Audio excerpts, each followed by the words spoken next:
afternoon, everyone. My name is Katie Destiny Compton, and I am here for yet another in our series of interviews for Calvary's 165th anniversary.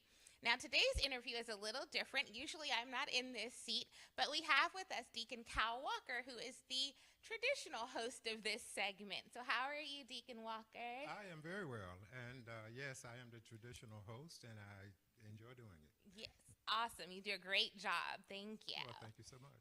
So, Deacon Walker, I understand that you were born in Montgomery, Alabama, Yes. and then you spent your formative years in Tuskegee, Alabama. Early years, yep, Okay. absolutely. And then your family, as I understand, was part of the Black migration with your mother coming up to Syracuse in 1960, and then your father later joining, and then you and your younger brother joining in 1963. It sounds like you have read a chapter in a book. I that did my homework. recently, yeah, that's very, yeah. There you go. You were a professional student working on a PhD, and homework and research is what y'all do. Yes, And indeed. you got it right. So the first question then I'd like to ask you is about the culture shock you experienced coming from the South so far north. Yeah, yeah. So I was born in 1954, and in Alabama in the mid 50s, when I was born, obviously, a lot of segregation and things. So when you talk about the culture shock, everything around me was black in Tuskegee for the most part. And it was hot. It was always warm, right? And so there was just, when people talk about Southern hospitality, Southern culture, slower pace, a lot of those kinds of things, I remember that, right? Had a lot of cousins. My mom was one of 12, and had a lot of cousins. My dad was the oldest of 5. So, and I'll just add parenthetically that I sat down and wrote it out one time. I had 83 first cousins. Wow. That's a lot of cousins, right? So, so we were close, and everybody was right there in Alabama. So, part of this migration coming north, people went, let's just say in the South, every which way, right? My mom to Syracuse, and some of her sisters to, neighboring states, and some states between here and Alabama and stuff. So, the first culture shock for me was, there were several, but all of a sudden, everything that used to be all black was predominantly all white for the most part.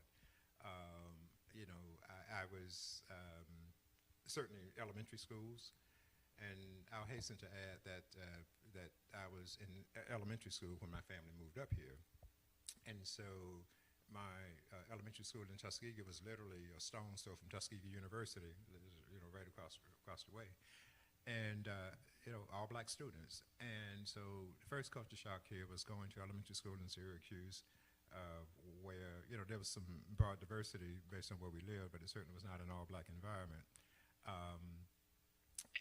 The weather was cold. We thought we were coming to New York City, and on the way up, as we got closer, and we were like, oh, all these cows and chickens and things, right? So the culture shocks really had to do with climate, with much broader diversity than I had been accustomed to. And quite frankly, just, and it's interesting that this was significant to me even as an elementary student. There was a significant difference in atmosphere. So I'm just used to everybody speaking to everybody. And I'm like, people don't speak back. What's that about? And that actually still is something that, it used to annoy me. Now, it's like it is what it is, just a very, very different dynamic. So those were the significant things for me, for the most part. Okay. Yes, I'm familiar with some of those things, even though I came north a little later than you did. But growing up in Washington, D.C., and my mother being from Texas, we had always been taught to speak to everyone. And I had always gone to school with majority black people. And it wasn't until I went to undergraduate and then later came up to this area that, my education was really centered around being in a more integrated setting. So I can definitely understand some of those things. Now, except for a brief trip to South Carolina for some schooling. I understand that you've spent most of your adult life in this area as well. So it was actually North Carolina. I'm sorry. No, no problem. So I knew that I was going to go to an HBCU, right, historically black college or university, because, like I said, Tuskegee University was like right there, you know, from Lewis Adams, which was my elementary school. And so I ended up going to Livingstone College, which is in Salisbury, North Carolina, right between Charlotte and Greensboro. And I was there for 3 years because I had gone to Lemoyne College in Syracuse my freshman year. But knowing I was going to go to an HBCU, I knew I was going to transfer, so I ended up going there. But so then I graduated in 1976, went back to Syracuse, which is where my parents and my siblings still were at that time. And since then, they've all moved back to Alabama, and then my parents have passed away. So graduated in 1976, went back to Syracuse, accepted a job with Procter & Gamble within a couple months of graduation, and then moved to Ithaca because, and moving to Ithaca, people say Procter & Gamble, there's no Procter & Gamble in Ithaca, that's true. I was part of the national sales force, and the national sales force was divided into districts, and I was working for the Syracuse district at the time as a sales representative, and the southern tier was my area. Now, Ithaca, if you look at my area on a map, Ithaca is like up near the periphery of it. Matter of fact, my sales territory went from Cortland County all the way down to, oh my God, to past Corning, Bath, Hornell, Salamanca, right? All of the Finger Lakes and certain parts of Pennsylvania. As a matter of fact, I went through 11 company cars in my 15 years with Procter & Gamble. So why did I move to Ithaca if Ithaca was not anywhere centrally located in my sales territory? And by the way, what would have been centrally located, believe it or not, is Bath, New York. Right. Wow. In 1972, I'm a 22-year-old black man. I ain't moving to Bath, right? I didn't know anything about Bath, but I knew after, because, you know, at first, even before I got an apartment and stuff, you know, I drove around my sales territory and stuff. So, oh my God, I ain't about to move here. But the main reason I came to Ithaca is that Cornell had a continuing education provision, right, like most national companies do. And I'm thinking, this is awesome. I was a business administration major undergraduate. I'd wanted to earn an MBA. And I was like, oh my God, this is perfect. I got a company car, I got a nice salary, and they will pay for my education. And so without doing my homework and my research, I decided I'm going to move to Ithaca because Cornell is here. I had only been to Ithaca one time, right? And that was in my freshman year at Lemoyne because Stevie Wonder was doing a concert at Bailey Hall. And so I came to Ithaca the fall of 1972. That's all I knew about Ithaca. I knew it was only an hour from Syracuse. But accepted a position with Procter & Gamble, decided to move to Ithaca because Cornell University is here, figured here was my plan, my master plan. I'm going to get settled in my responsibilities with Procter & Gamble, drive all over the place, you know, go to all these different accounts, and know where I'm supposed to be going and what I'm supposed to do. And then I'm going to start my MBA. And I think after about a year or so, I was at Procter & Gamble 15 years, by the way, and then ended up going to Cornell for 25. But when I went to Cornell, you know, presenting myself, I want to be in your MBA program. We don't have a part-time MBA program. Oh, wow. They did not have a part-time MBA program in this would have been 1977 or 78. And, but that was the main reason that I had moved to Ithaca. But by then, now you got to remember, I'm a year and a half into my career with Procter & Gamble, and I've been to all these other places. I'm like, hey, I'm not moving nowhere else. I mean, you know, and maybe down the road or something like Cornell might get a program. But I ended up staying here, and I'll tell you why. I got involved in community activity early on, and we'll delve a little bit deeper into some of that. But Procter & Gamble offered me 2 opportunities to move. Right? Transparency. I know I was an affirmative action hire in 1976. Procter & Gamble, GE, Xerox were among the leading corporations at that time to be emphasizing diversity initiatives. Because I know I was an affirmative action hire, and I know that Procter & Gamble was aggressively looking to hire, train, develop, and promote black folk.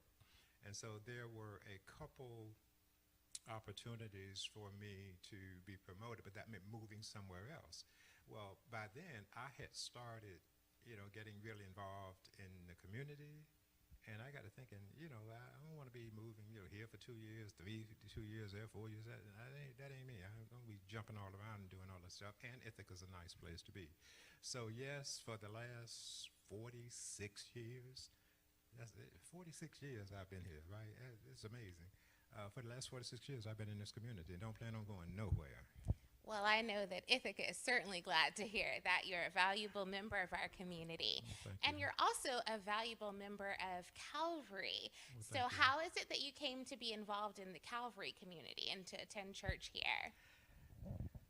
Yes. So, moved in 1976. I got married in 1979. Glenda Walker, well, Glenda Ramsey, we went to the same college and stuff. And of course, she moved up here. And a year later, we had our first child, Marlon. Marlon was a preemie. And so let me back up a minute.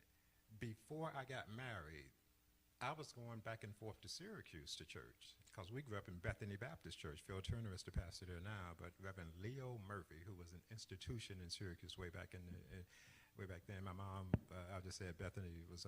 Mom taught Sunday school for 40-something years. Um, that's where I got my ground is in Bethany. So, you got to remember, I came here. I was single. And I was going back and forth to Syracuse to Bethany because, again, my family was there. And really, Ithaca was essentially where I had my apartment because every day, because I was on the road, I was somewhere else, right? And so I hadn't developed deep roots in the community, had not found a church home. It was very convenient to continue going to Bethany.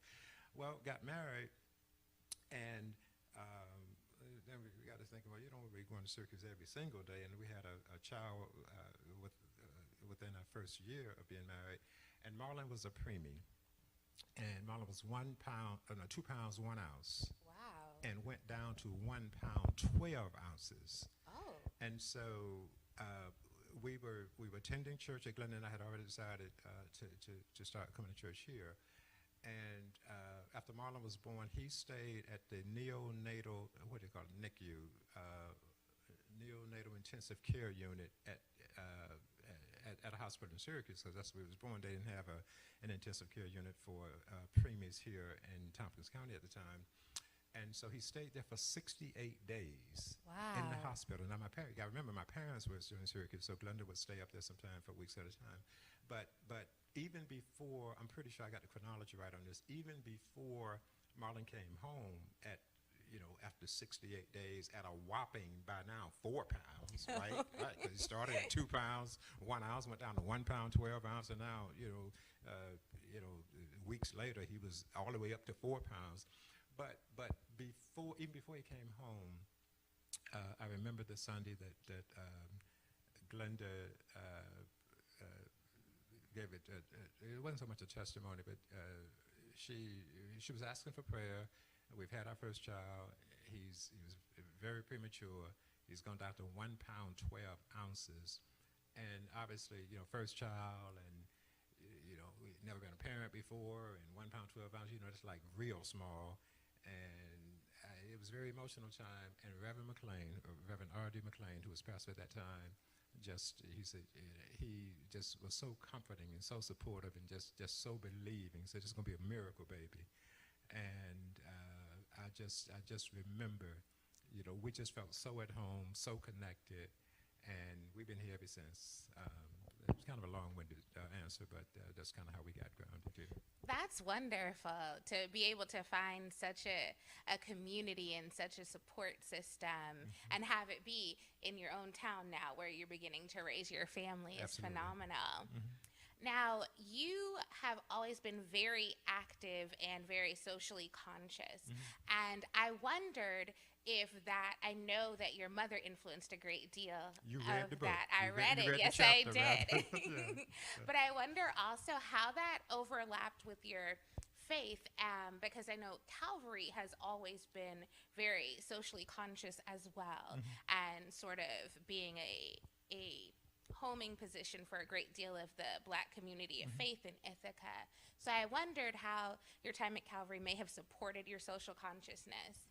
Well, my social consciousness and involvement in community here was in a lot of ways catalyzed by Reverend R.D. McLean, because he would occasionally mention issues that are going on within the community, particularly things around education.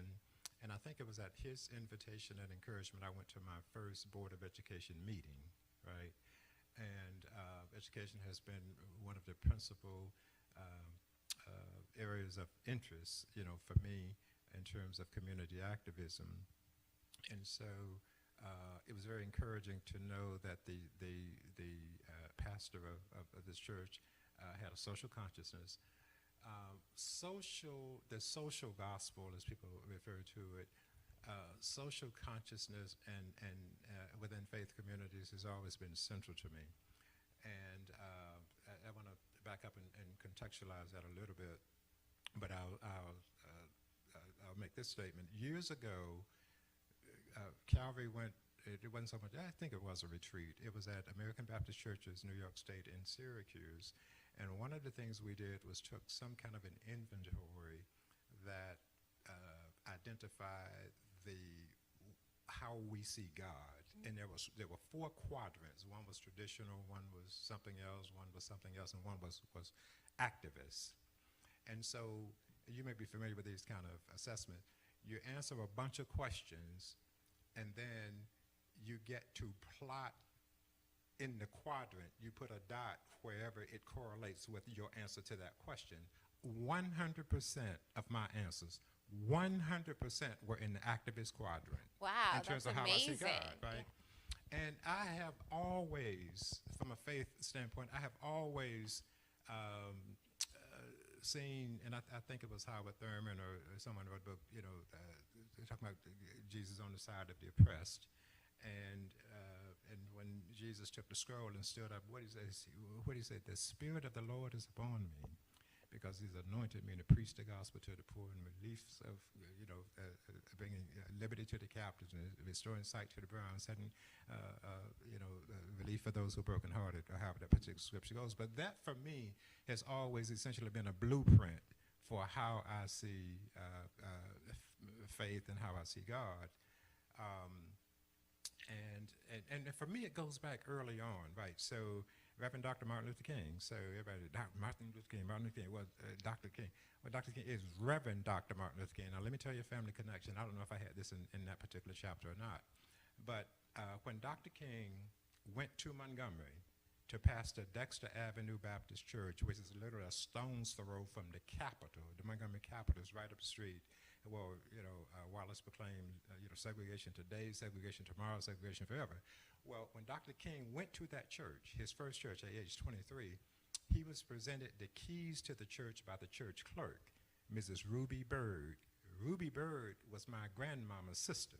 Oh, wow. Which means Ruby Bird was my great aunt. And so Ruby Bird was a school teacher, taught in all black schools in Montgomery. And when we would go to visit Aunt Ruby, on her, right above her fireplace was the page from, I believe it was the Montgomery, I can't think of the name of it, but it was the Black newspaper Montgomery, of her presenting the ceremonial keys to the church to this 23-year-old Martin Luther King Jr. And so for me, and I remember I was born in Montgomery in 1954, that was almost 2 years before the Montgomery bus boycott, obviously. I think it was December 1st, 1956, if I'm not mistaken. 54, 55, one of the two. But so that was already a very, very activist community, and my family, participated in the bus boycott. As you were black, you don't ride the buses, and we're going to break the back of segregation. So for me, faith, preacher Martin Luther King Jr., activism, face of the Montgomery bus, well, he wasn't so much the face of it, Rosa Parks was, of course, but, he got grafted in and gained national prominence. So for me, I grew up in an era where faith and church was central to social activity and galvanizing the black community, right? And so that maybe, that level of activism for me is just it's just part of my DNA because that's how I see God. God is on the side of the oppressed, and there are social conditions within communities that require an activist response, and I do that within the context of my faith. Absolutely, that's wonderful. And you mentioned Pastor R.D. McLean extending that invitation to you and sort of supporting you and getting more involved in Ithaca. Absolutely. And we're used to sort of the model of pastor mentorship a lot. But as I understand it, you've been a phenomenal mentor to a number of youth, and particularly young men, throughout your tenure at Calvary. And so I was wondering, what do you think the importance is of mentorship roles within the body of Christ, and particularly at a church like Calvary that has such a transient population because of the universities? I think it's critical. I read a quote years ago that said, children are in greater need of role models than of critics. And so mentorship is really a privilege, really. And so I have, I feel like I have been mentored formally and informally by folks, during my formative years and beyond. And I believe that that's a blessing. And I've always, one of my daily prayers when I get up first thing in the morning, just thanking God, for his goodness, mercy, and grace, and for this day. And thank you for blessing me to be a blessing. And so one of the reasons mentorship is critically important to me is that I tend to connect it to personal growth and development, right?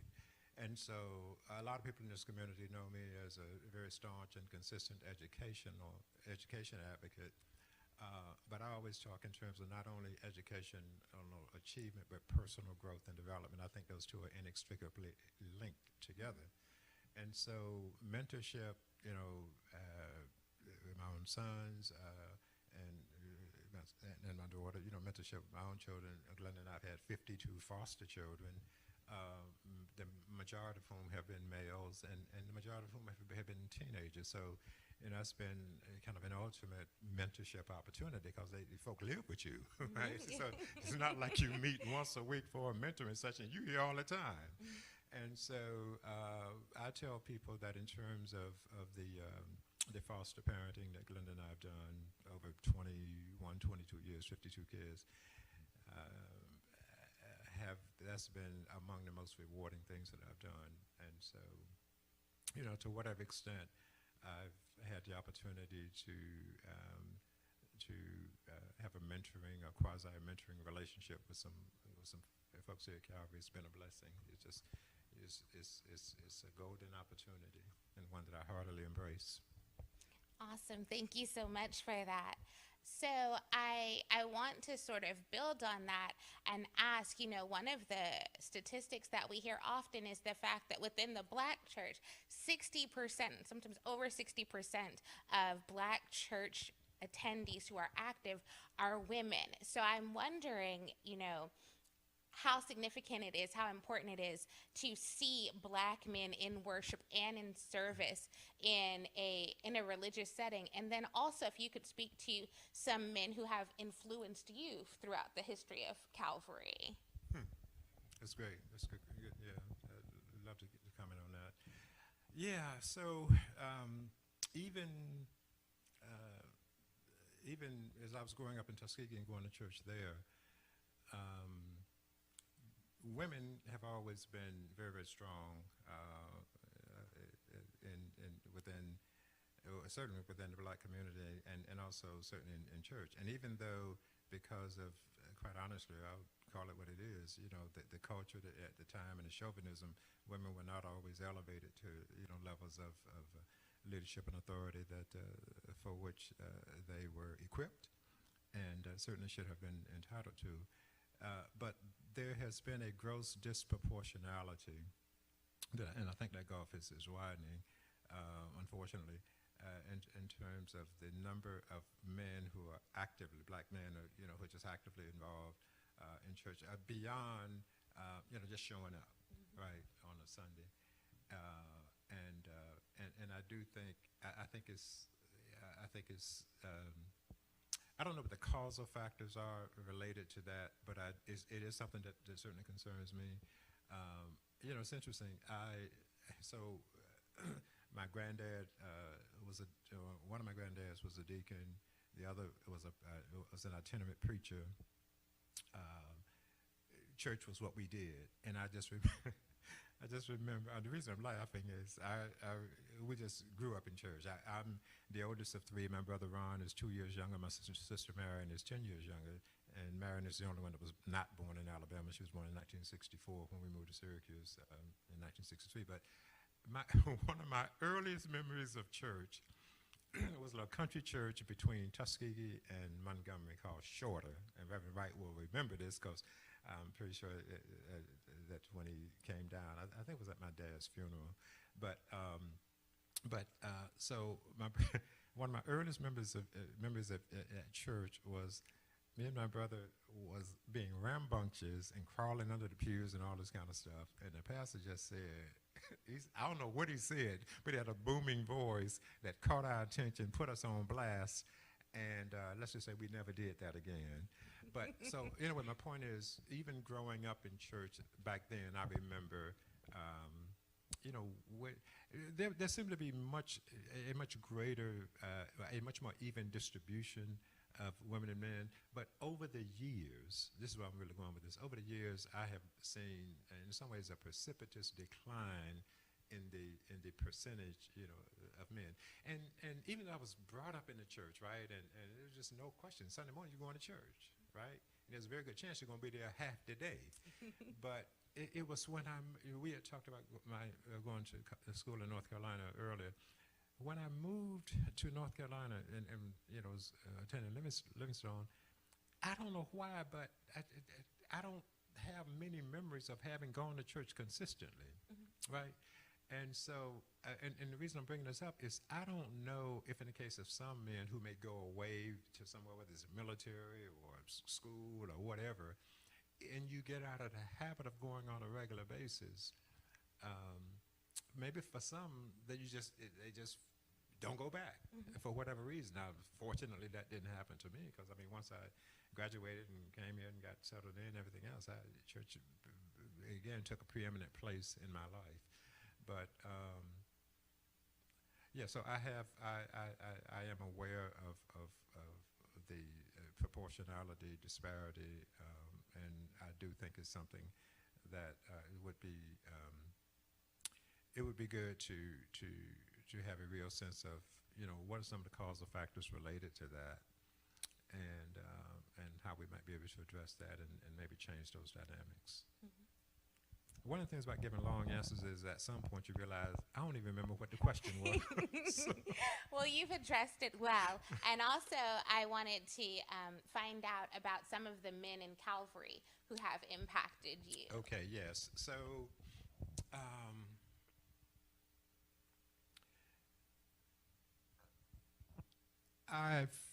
first of all, Reverend McLean, he was a pastor when I came here, and he impacted me in a very personal way. He was the first, you know, the spiritual leader of a new church for me. Deacon Thomas Turner, who recently passed away, was from Dothan, Alabama, so he was a fellow Alabamian. So we became very, very close. I feel like I was mentored early on. Remember, I was 22 when I came to Calvary in 1976, and if I'm not mistaken, I was ordained and joined the deacon board in 1983, and so I was still young. I was in, you know, I was in my late 20s, I think it was, and so I feel like I got strong mentorship. Now, Reverend McLean was still pastor at that time, but from Deacon Blanton, Deacon Holton, Deacon Lloyd, oh my God, Deacon Hardaway, just so and there was an age difference. I mean, these guys were 2-3 times older than me, right? And I was by far the youngest. But you know, these were men who reminded me a lot of the deacons growing up in Alabama. And a lot of wisdom, and I often think of those men and their tutelage, to be in the deacon board meetings, and they had various degrees of education, formal education, but these were rock solid Christian men. And so I have to acknowledge with a great deal of fondness, recollection, and appreciation the experience of having really been blessed to have regular fellowship. And remember earlier I said, I've benefited from mentoring, through formal and informal ways. And this is an example of that, having been influenced by those guys. That's wonderful. And I know I've had the privilege of listening to some of the previous interviews that you've recorded, and those names come out very often. Yeah, they sure do. Those folks are real institutions here. And you mentioned that you have been on the deacon board for quite a while, and at one point you served as the chairperson of the deacon board, if I'm correct. For a long time. What other ministries have you been involved in at Calvary? Well, like a lot of folks, my first involvement in ministry here at Calvary was that of an usher. I still remember Miss Annie Boone. I think she's the one who first talked to me about being an usher. So that's what I started. I was in the male chorus. Singing is not my strength. We used to have these talking songs where, people like, that's what I used to like to do. But so the usher board, the male chorus,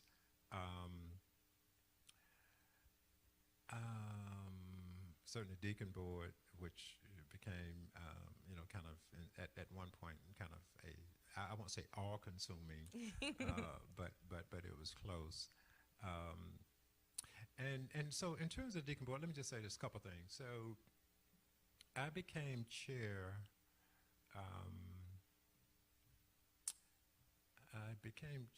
It might, the chronology might be wrong, but I think it was after, we've had some challenging times here. And during one of the most challenging times, I was serving as deacon. It had to do with a former pastor and some things that went pretty badly. But I think Deacon Turner, I think he was the chair at the time, and he had been talking about moving back to Alabama. I wish the brother had given me a little bit more notice. That, hey man, by the way, I'm like halfway to Alabama.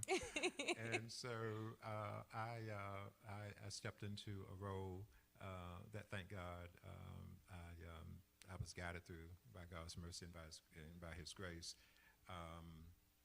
Well, so I realized that I've gone off talking about one particular ministry when you asked what are some of the others that I've been involved in. And so at one point, we had regular structured, and maybe this is still the case, joint board. So I co-chaired the joint board along with the chair of the trustee board. But in terms of formalized ministries, it's the three that I mentioned. I did teach, not Sunday school or anything else, but I did teach some faith-based life skills classes here for a number of years. But that was primarily under the auspices of the Community Faith Partners, of which Calvary Baptist Church at that time was one of the supporting churches. Awesome. And you mentioned, you alluded to Calvary going through some difficult times, which is true of most churches that have reached such a distinguished age as 165 years old. That's amazing.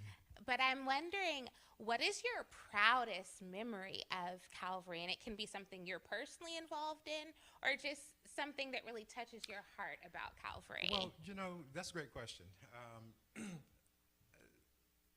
Some very remarkable folk have come through here. Calvary's, there's a couple things. So Calvary's significance in this community particularly for college students. A number of college students have come through here. I worked at Cornell for 25 years, and a number of students I knew outside of church. But how Calvary has really been a magnet for students, particularly at Cornell, and also increasingly, thank God, to Ithaca College as well. The thing, I've always been impressed with this church being having clearly a reputation on higher education campuses in town as a place where you can go and feel supported, spiritually fed, and it's evidenced by the fact that folk continue to come, right? And so I've been very, heartened to see that over the years. And in terms of, singular proudest moments that endured for extended period, it was Calvary's resiliency going through a very challenging time, but in a very public way. Pastor had to be removed, and this church remained true to its anchoring. I think it was Douglas Miller had the song, "My soul has been anchored in the Lord," and I think it was that anchoring that allowed this church, to continue steadfast, unmovable, always abounding in the work of the Lord. Yes, absolutely. Right? And so that was certainly among the most rewarding things that I remember and will always cherish about this church.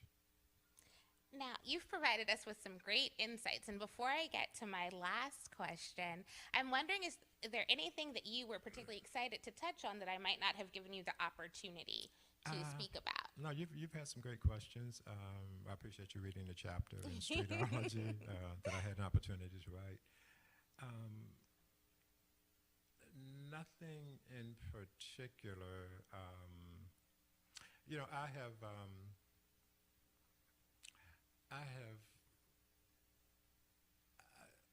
So a lot of people are heavily evangelical in terms of witnessing and so on and so forth. And as I mentioned to you earlier, this training that we went to where we did this exercise and, do you see God as traditional? So it's traditional, authoritarian, activist, and I don't know what that other quadrant was, but I've mentioned to you that all of my plot points after all the questions ended up being in the activist quadrant. So I am not necessarily a person that is heavily oriented toward evangelism. And quite frankly, Miss Katie, there were times early on when I was like, man, you need to be doing, more of this and, all this. But then I realized, no, I'm okay. Mm-hmm. I'm okay because there's a song, one of my favorite songs, made the words may the life that I live speak for me, right? And so for me,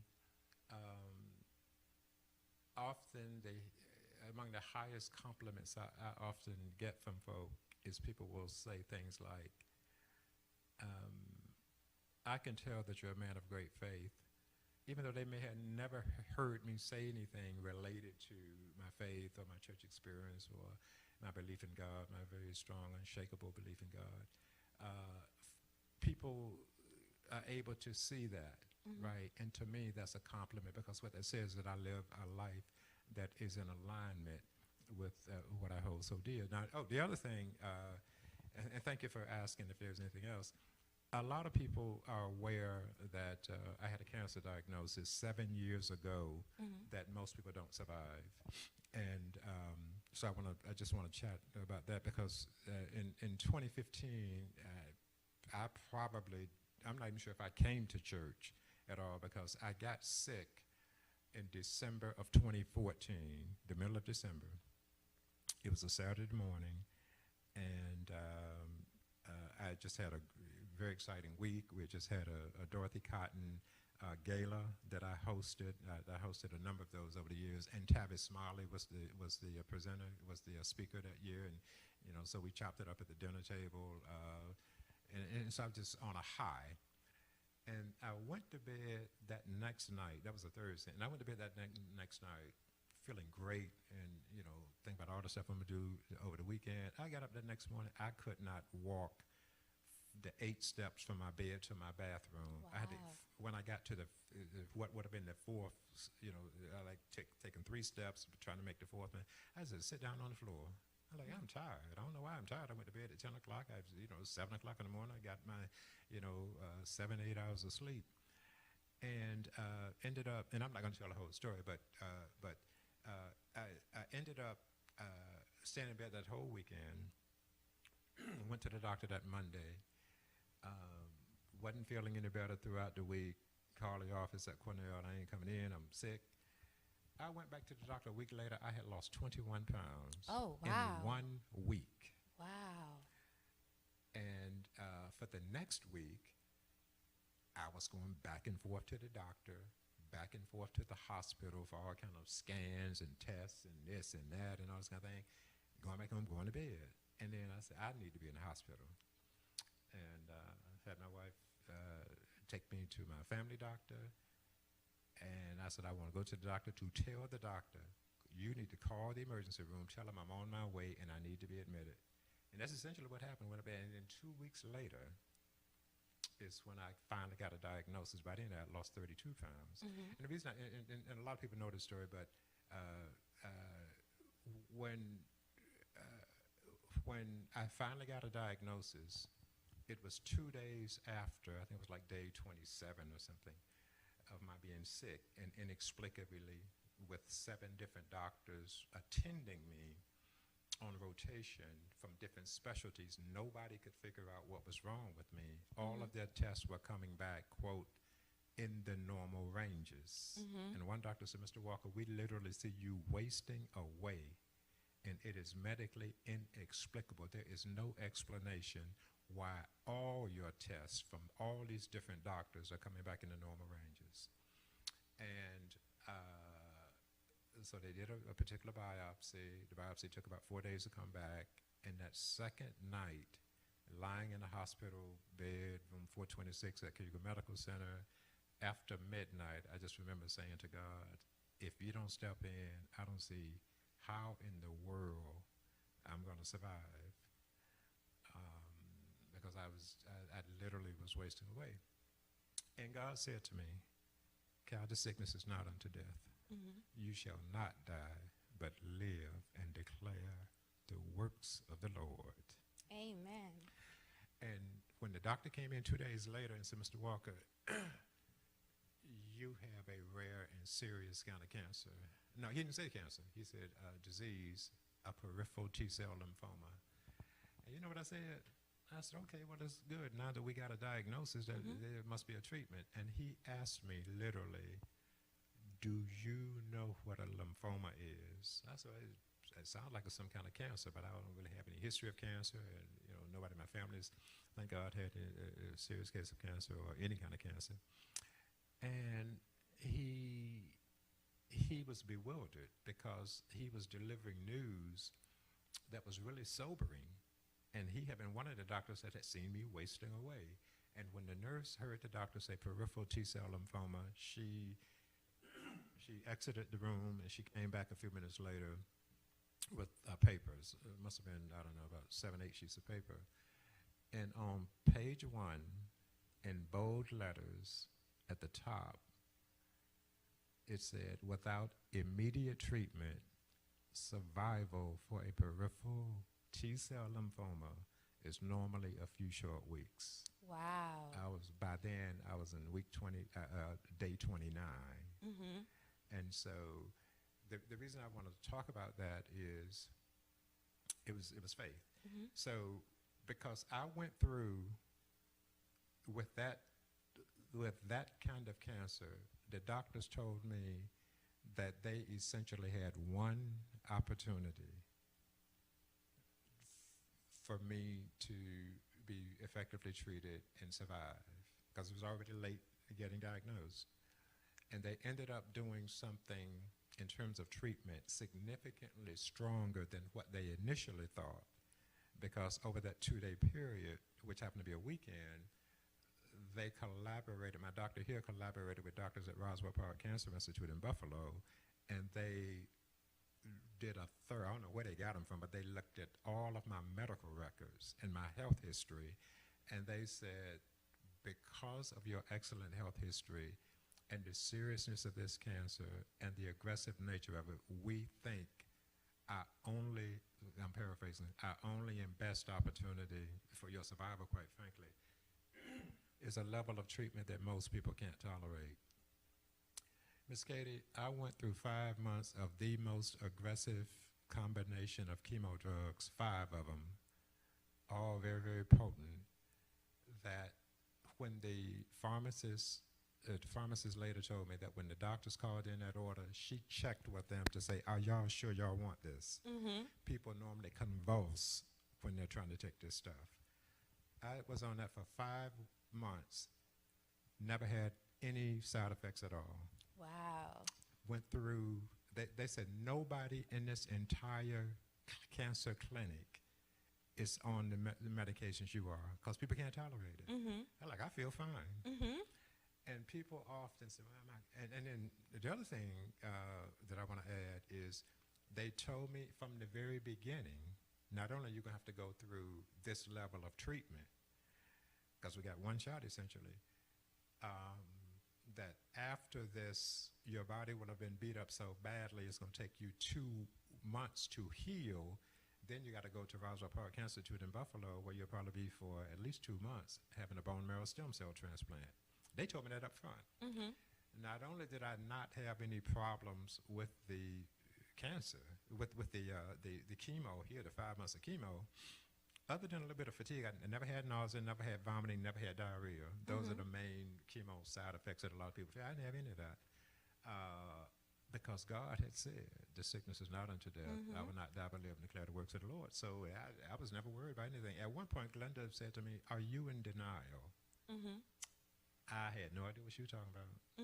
And she, and to paraphrase, because I had cluster migraines for a lot of my early years, what she said was essentially, and I'm paraphrasing, it was like, you got a cancer that most people don't survive. You act like you just got a headache. I ain't worried. God's got this. And so in terms of my faith and my experience, my lived experiences, I often tell that story. And I need to add this one quick, there are 2 quick things I want to add. One is I'm aware that my situation was an anomaly. People don't typically go through with flying colors the kind of cancer treatments I went through. I realize that, and one of my closest cousins, my cousin Janice, we started out together in Tuskegee. Janice was about 10 months younger than me. She lived in Columbus, Ohio. She and I were going through different types of cancer treatments at the same time, and chemo beat her up so bad that she called me. I called her one day. She said, "Cuz, I can't do this anymore. I'm just letting my family know I got to stop this. I pray that God will heal me, but if he don't, it's okay." I was there when she died. I was there twice, before she died, and then I went back for her funeral. So I'm aware that cancer is an insidious disease. Most people, particularly with those rare types, those aggressive types, don't fare nearly as well as I did, and it's only God's grace. And so when I tell people God said to me, just like you hear me talking to you and I hear you talking to me, I tell people I heard God's voice audibly. And I literally, I'm 68 years old now. I was 61 at the time. And there was only one other time in my life when I was able to claim with 100% certainty that I heard God's voice. And that was when I was about 6 or 7 years old in Alabama, living with my grandparents. And I distinctly know that it was God talking to me at that time. I don't remember what he said because I wasn't paying attention.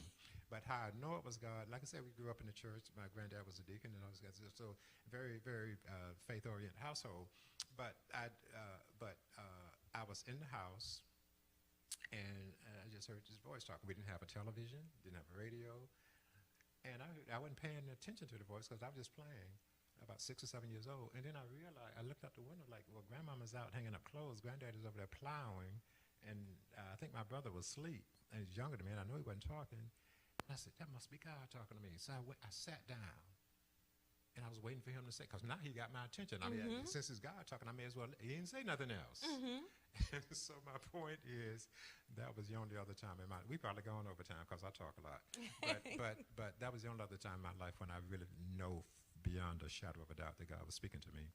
And so when I went through this, I believe the reason God talked to me audibly is that I was at a point where I needed to know that he had this. Because you got to remember, you lose 21 pounds and look at me. I mean, do I look like somebody that can stand and lose 21 pounds in a week? Right. I went from 180 pounds down to 148, I think it was. Wow. And so you do the math on it, it's like 32 pounds, but 21 pounds I lost the first week. And so I knew this was very, very serious. And a lot of people just thought I was going to die. And I can't blame them, because you looked at it, it was like, I don't see how anybody's going to survive this. And they get up, they get at the hospital getting all this treatment, or not treatments, because they didn't have a diagnosis, so there was no treatment. But it did not look good. And so I believe God just, okay, look, I know I'm going to have to talk to him. Yes. Because he just asked me a point-blank question, or I made a point-blank appeal. And so that's the only other thing that I want to talk about. It took a long time to say it, but I just wanted to share that. I think that's a remarkable testimony and something everybody needs to hear. And with that, my final question for you is actually more of an imagining, if you will. So, what are you most excited to see as Calvary continues to endure and to grow and to develop? Wow. So this is a very exciting time in the life of this church. We have dynamic leadership in Reverend Wright, and holistic ministry is almost cliche, but I see that being emphasized here. I believe that the church has to regain some level of prominence in the community. Now, a lot has happened since the early days of the civil rights movement, where most of the leadership, or much of the leadership, was centered out of the church, right? And the church, particularly the black church, just had a place of prominence in the lives of folk. I think over the years, a lot of things have happened. A lot of organizations have started, and so on and so forth. And I think that some of the shine and the luster and the preeminence of the role of the church has somewhat diminished. But I think that if for a church that wants to remain relevant as times change and meet the holistic needs that are presented in the community, as I see Calvary focusing on, that's what excites me. It really, really does. And I think dynamic leadership that is in touch, as Reverend Wright is. I mean, Reverend Wright is young. He's very experienced. I remember he too started as an usher. And so I've seen him grow over the years. I see him taking on leadership roles in the community that he has earned, right? And so because I believe he is so in touch, so well connected, so well respected, I think that Calvary's brand is in good hands.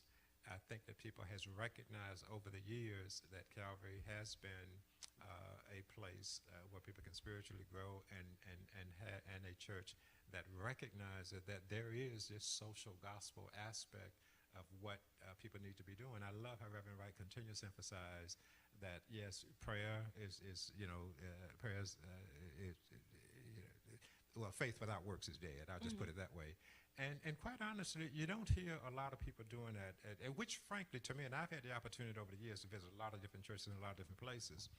And Lord knows I am 100% committed to prayer, but and believe that God can do all things, but a lot of the all things that God does is through us. And I remember, I think it was, I think it was one of the interim pastors at the time, I think it was Reverend Derek Spann, who said it in a way that I really remember. Said, to expect God to do everything and us to do nothing isn't spirituality, it's witchcraft or something like that. And so the point is simply that, yes, God is able, God can do all things, but a lot of whether God's will is actually manifested has a whole lot to do is whether we will say yes to what God is prompting us to do, because God will do a lot of things through us. And so I appreciate the fact, and again, you got to remember that I see God as activist in that quadrant. That's just who I am. Sometimes I feel like, well, man, you could at least have 2 or 3 plot points and at least the other things so you could be a little bit more well-rounded. But that's just who I am. And so when I see ministry in alignment with meeting the real needs of folk, that excites me, and I see that happening. I think that is a direct result of inspired leadership. I'm excited because I think that, Calvary, again, that's part of its brand. I think the brand will continue to grow. And I think God will continue to give increase. As one planted, one is watered. God will give the increase that will continue to happen.